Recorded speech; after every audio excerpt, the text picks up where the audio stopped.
South से belong करती है। ये डिलिमिटेशन आ रहा है, साउथ पर डिपेंड है नॉर्थ इंडिया। अब ये डिलिमिटेशन के नतीजे में आपकी से कम हो जाएगी, क्या कहेंगे?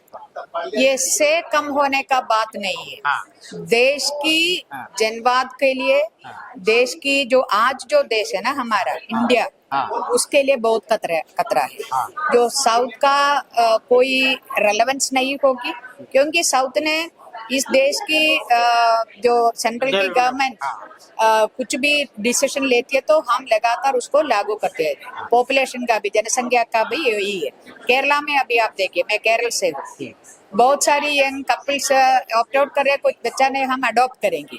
बहुत सारे परिवार में सिर्फ एक ही जो चाइल्ड है। तो पॉपुलेशन, हम सरकार का पॉलिसी को फॉलो किया, अभी हमारे पनिशमेंट आप कर रही है, अभी भी हमें फंड काट रही है। अभी ये डिलिमिटेशन आएगा तो हमारा बिल्कुल ही कम ही सीट आएगा। तो फिर इसका मतलब क्या है? पूरी देश के लिए जो नीति बनाएगी, इस देश एक जनवाद डेमोक्रेटिक देश के रूप में क्या जारी रहना है, या एक धर्मनिरपेक्षता के रूप में उसको जारी रहना है, हमारे देश के संविधान को रहना है या न, तमाम चीजें कौन तय करेगा? ये 5-6 राज्य तय करेगा। ये बहुत बड़ा खतरा, ये हमारे लिए नहीं, पूरी देश के लिए, ये हमारी कंसर्न है। तो ये आप समझती हैं कि बीजेपी की दाल साउथ में नहीं गलती है।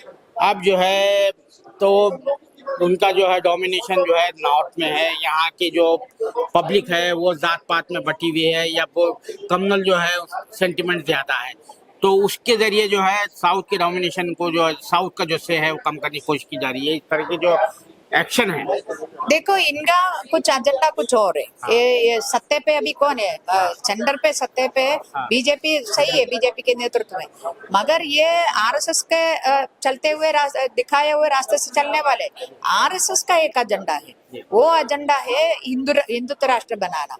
तो उसके लिए साउथ का राज्य अभी तक थोड़ा इसको रोके खड़ा है, तो उसको फिर एक इररिलेवेंट बनाए, बाकी इनका सीट बढ़कर फिर इसका संख्या बढ़ाए, इस प्रकार उसका, यही मैं बोले, इसका एक very ugly and dangerous hidden agenda इस सरकार का है। इसलिए ये शेयर नहीं कर रहे। अभी हम प्रेस कॉन्फ्रेंस करें, इसका बीच में सबको मिल रही है। तो ये तमाम चीजें है, इतना सिंपल नहीं। और किसके नाम पे? इस देश की महिलाओं के नाम पे। ये कायर लोग है, महिलाओं को सामने करके, है ना, मुकुट महिला को बना के कर रही है। तो यही अभी हम देख रही है। अच्छा, अब ये जो सरकार है वो टिकी, हाँ, ये जो सरकार है ये टिकी हुई है टीडीपी पर, नीतीश कुमार पर। तो क्या आपको नहीं लगता कि अगर ये डिलिमिटेशन लाते हैं तो आंध्रा का भी बड़ा नुकसान होगा? तो ये जो है नायडू साहब को क्या एक्शन लेना चाहिए आपके ख्याल में? हम पार्टी लोग उनसे भी बात करेंगे, वो भी देख रहे हैं ना। हाँ। तो उनका गुड सेंस विल प्रिवेल, यही हम आशा करती है। और उनसे भी बात करेंगे, सभी लोग बात रखेंगे उसके सामने, तो उनको भी इसके खिलाफ एक यदि देश है तो उनका राज्य भी है। हाँ। तो उनका राज्य है तो देश है, तो उनको वही उससे सोचना है, या आपको सत्ते पे कंटिन्यू करना है या देश के बारे में सोचना है। सत्ता बड़ा है या देश और जनता बड़ा है, ये निर्णय लेना उसके लिए। आपके हस्बैंड का ताल्लुक जो है और जो सीपीआई के जनरल सेक्रेटरी है तमिलनाडु से, तमिलनाडु में इलेक्शन हो रहे, क्या वहाँ पर क्या सीन है? तमिलनाडु में डीएमके की अलायंस बहुत स्ट्रॉन्ग है। डीएमके की अलायंस फिर से सत्ते पे है, जनता चुनेगी। आखिरी मेरा सवाल ये है कि पीपल्स कंसर्न जो है 2014 के बाद से बहुत बढ़ गए। महंगाई तो थी, पहले भी थी, आज भी है, वो बहुत बढ़ गई है। ऐसे कई इश्यूज हैं, उसके बावजूद जो है माब मोबिलाइजेशन क्यों नहीं हो पा रहा? देखो, इतना आपने बोला है कि सारा महंगाई बढ़ गया, बहुत है, इसका मतलब क्या है? जनता की जिंदगी बहुत मुसीबत में है। हाँ। तो हम आंदोलन कर रहे हैं, तो एक दिन आना है तो काम छोड़कर, काम भी रोज नहीं मिल रही है, तो उस काम में काम करके पैसा लाएगा तो बच्चे को एक वक्त का रोटी खिलाएगा।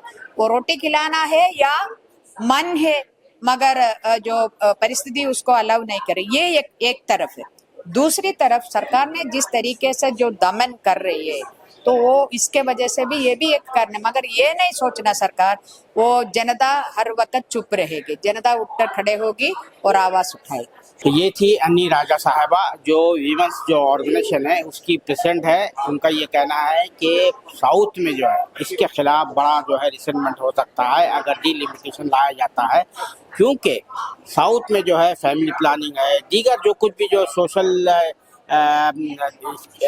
इंडिकेटर्स होते हैं उसमें वो तरक्की हासिल की है और अपने आप को स्टेबलाइज किया है। लेकिन नॉर्थ उसके बरखिलाफ जो है कोई किसी भी तरह से यहाँ स्टेबलाइजेशन नहीं है और नॉर्थ जो है साउथ पर टिका हुआ है। अगर ऐसा कुछ होता है तो इसके खिलाफ साउथ में खासतौर से जो है रिसेंटमेंट पैदा होगा और टीडीपी तेलुगु देशम पार्टी जो इस वक्त जो है अहम बैसाखी है हुकूमत की, मोदी हुकूमत की, ये जो है उसके बारे में टीडीपी के जो सरबराह है वजीर आला है चंद्रबाबू नायडू भी सोच सकते हैं, गौर कर सकते हैं और वो जो है आयन मौके पर इस सिलसिले में जो है बहुत क्रूशल फैसला ले सकते हैं। कैमरामैन जिशान राय के साथ मैं अब्दुल बारी मसूद, नई दिल्ली।